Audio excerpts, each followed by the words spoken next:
Hey everybody, welcome back to my channel.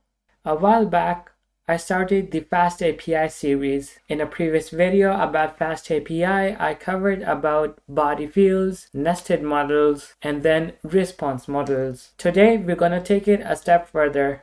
In this video, you guys are gonna learn about forms, files. Furthermore, you guys are gonna learn about basic exception handling within FastAPI. So let's get started. Okay, so here I am in VS Code, and this was the code that we covered before in part 2 of our tutorial. So I'm going to create a new branch for part 3. So here I just go part 3, and this is a def container, as you might know. So now let's get started with the first part of this video, which is about forms. As the name suggests, it's just for creating forms in FastAPI or supporting forms in FastAPI. So let's create one like so. So for example, here I can go app.post, and then here I can go slash. So let's use the code snippet that's very similar to this. So I'm going to create login, and then async def login. And then for the first field, I'm going to do username, and let's do annotated like so. And then the type of the username or the data type. So here it's going to be str. And this time, since it's a form field, I'm going to do form like so. So it's a function, not a function. Actually, it's a class like so. And then another field, which is password. And just like username, it's annotated of type string, comma, form. So it's a form field. So it looks like Copilot is helping us today. So here I'm just going to print out username, comma, password. And we can even check if username is equals, it's username, admin, and password is equals to password. We can just simply return a message login successful. Otherwise, we can just return message login failed. That's it. Let's now fix our imports. So form is supposed to be imported from FastAPI. And yeah, this seems fine for now. Okay, so now let's test out our API. So I'm gonna select this option for our environment. So it seems like the environment is now activated. Let's test it out. So I create another terminal.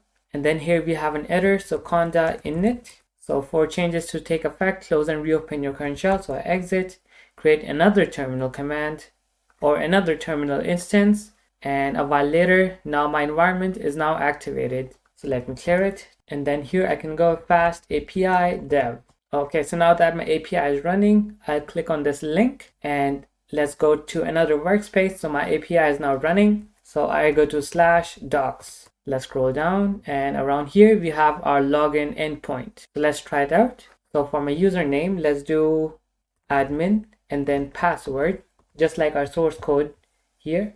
Let me just zoom in to make stuff easier and then execute. Okay, so now that my API is executed here, as you can see, we now have a response body telling us that our login was successful. Let's try another user. So instead of admin, let's do admin2 and then execute. Here we get login failed. That's great to see. It means that our code works. Let's take it a step further. I want to create an HTML file that calls this login endpoint. So I create another file called sample.html, or it's better, let's call it loginform.html. And I'll just create a form. I'll just ask Copilot to generate a form for me. Create an HTML form for username and password.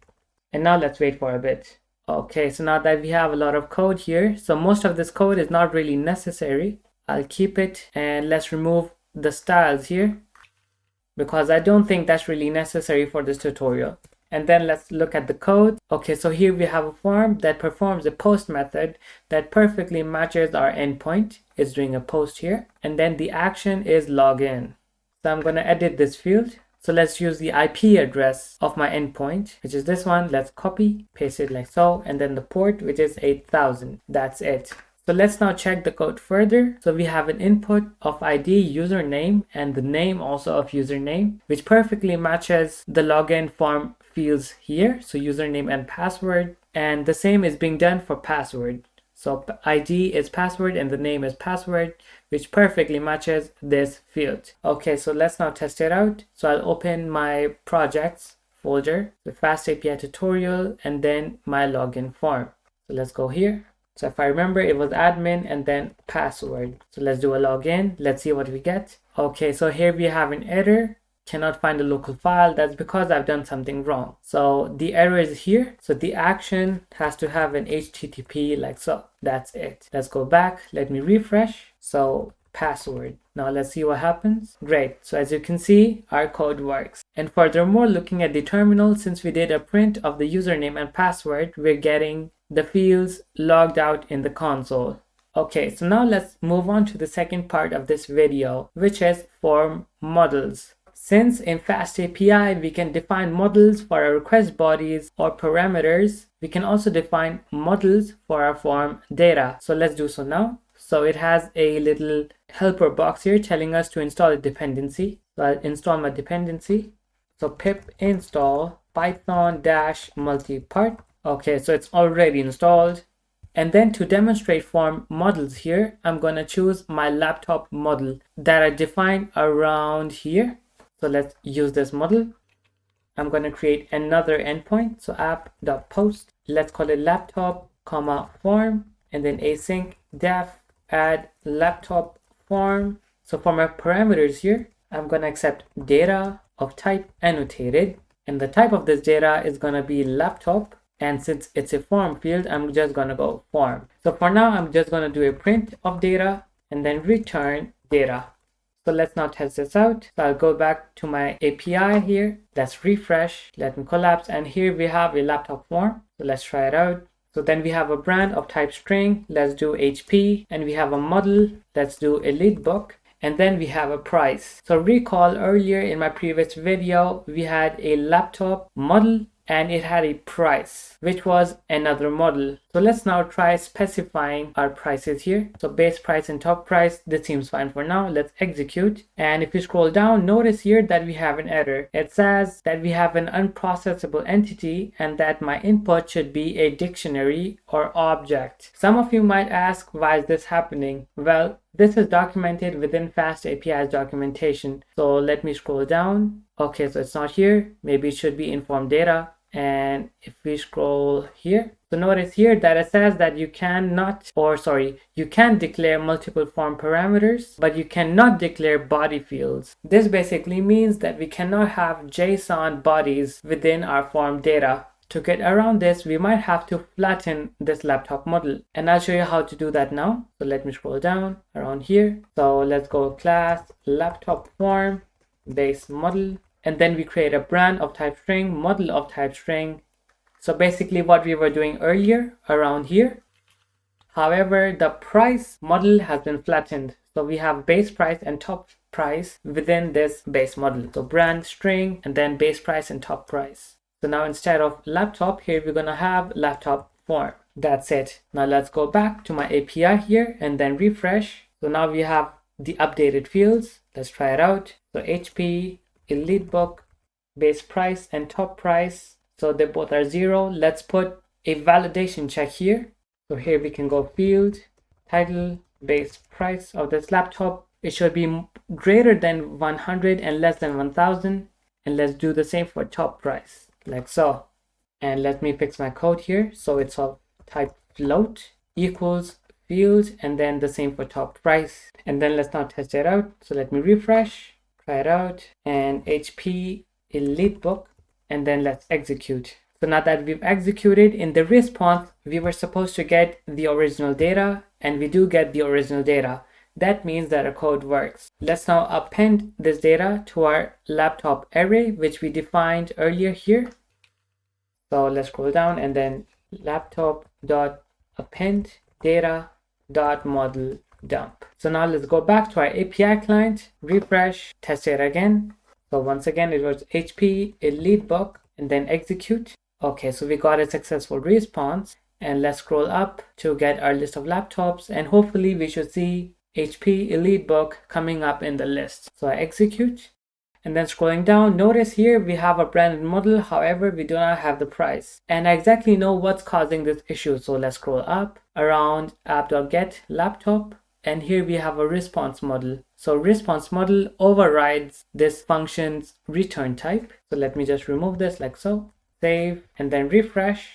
Let's try it out once again. Oh yeah, I forgot I have to post data again. So laptop form, HP, and then I execute. So now that I have data within my array, let's scroll up, execute, and now here we have an error. Let's see what's causing this problem.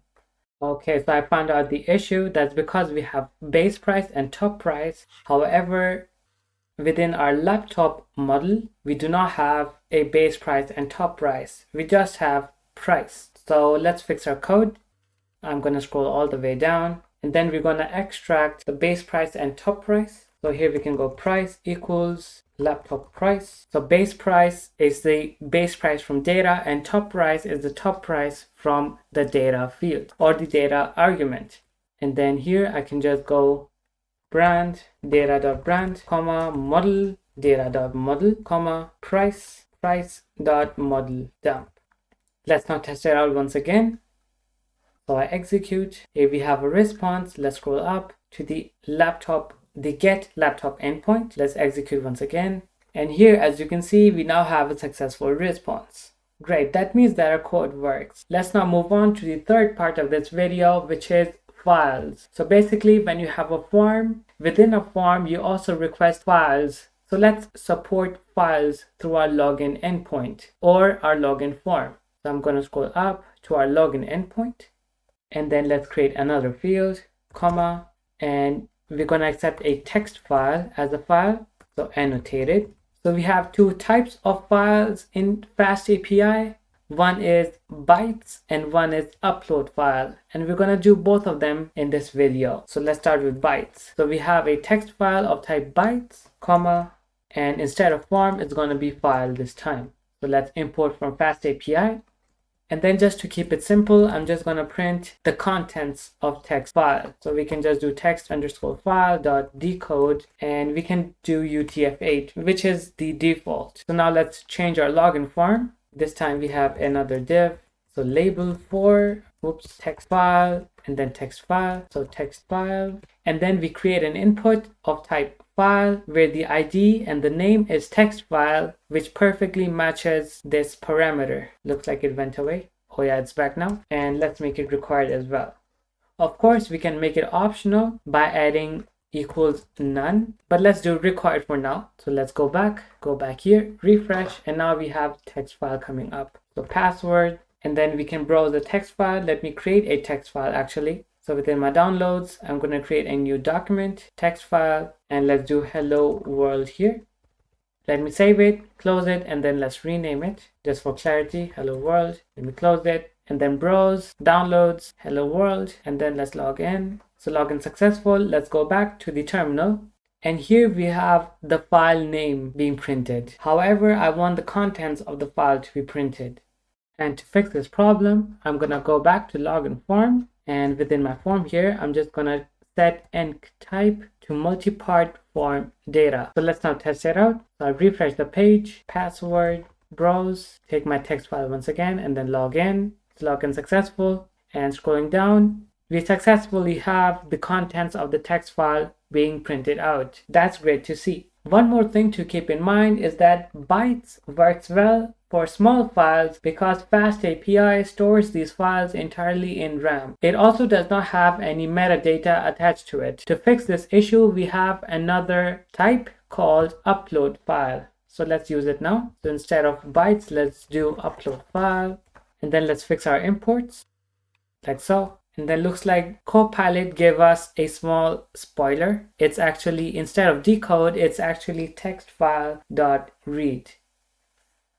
Okay, so let's go back to our login form. Let me refresh, password, login, and here as you can see, it's hello world. However, it's in byte format. So let's fix this code. So content equals await file.read, and then we can print the content and decode it as well. Let's remove this like so. Let me go back, refresh, password, and yeah, the behavior is as expected. Furthermore, if we want, we can even have a list of files. So let's do so now. So instead of text file, it's going to be text files, then list like so. So I import from typing, and let's now fix our code here. Let me remove both of this. And now since text files is an array or a list, here I can go for text file in text files, content equals await text file.read, and then I print out their file name and then their contents. We can even get the file size. So here I can go is file dot size byte large. Okay, that seems fine for now. Let's go back and let's now add multiple files. So first I'm gonna have to create another file. Let's create a copy, rename, let's do goodbye world, and let's add some more text. Let me zoom in actually. Goodbye world, no goodbye, hi again. Let's save it and then close it. So now let's upload multiple files like so. Okay, so it's accepting just one file at a time, and I know why. So let's fix our code. So login form, here it's multiple. So now it can accept multiple files. Let's refresh. So now let's accept multiple files like so. 2 files selected, login. Okay, so here we have an error, and now let's see why. Oh yeah, I found out why. That's because we have text files and the ID and the names should match. So it's text files here and text files here. That's it. Let's go back, refresh, password, upload 2 of our files, login successful. And now here, as you can see, the contents and the sizes of our files can now be easily read. That's great to see. So now let's move on to the final part of this video, which is error handling. So basically this documentation or this page says that you can create custom exceptions for your API. So for example, here we can create a simple 401 exception for a user that's not admin. So to do so, here I can remove this, and instead of a JSON value, I can do HTTP exception. So status code is 401, and then we have detail, which is basically the error message that says invalid username or password. I'll just remove this and let's do users other than admin not allowed. So now I import from FastAPI, and yeah, let's now test it out. So let's go back and let's do login. And then let's do admin2 instead. So login. And now here, as you can see, let me zoom in. We have a 401 status code along with a relevant message. We can even create custom exceptions, and I'm gonna do so now. So let's do class wrong user exception. It inherits from the exception class. So def __ init _. So the constructor self, comma, name, string, self.name equals name. So basically just create a normal exception and then the exception handler. To create an exception handler, I just go app.exceptionHandler, and within the parentheses it's wrong user exception. So async def wrong user exception handler. So it accepts 2 parameters. One is request, so basically the request obviously, and then the exception. So here I can return a JSON response like so. We can do a status code of 401 once again. Actually let's do 400, comma, content. So the content of this exception, the name from wrong user exception, let's import, obviously, is not allowed. And then let's throw this exception. So let's scroll down, let's use it here. So let's do if the username is actually me. So if at Hussein, I can raise wrong user exception with the name being the username, which in this case it's me. So let's test this out. Let's go back, refresh, and this time the user is me, a normal password, and then log in. So here, as you can see, we now have a relevant error message. That's it for today. In this video, we increased our knowledge of FastAPI. Today, we learned about forms, files, and basic exception handling in FastAPI. If you guys have any questions, let me know within the comment section below. I'm open to any ideas or suggestions or opinions. Till then, see you later and bye bye.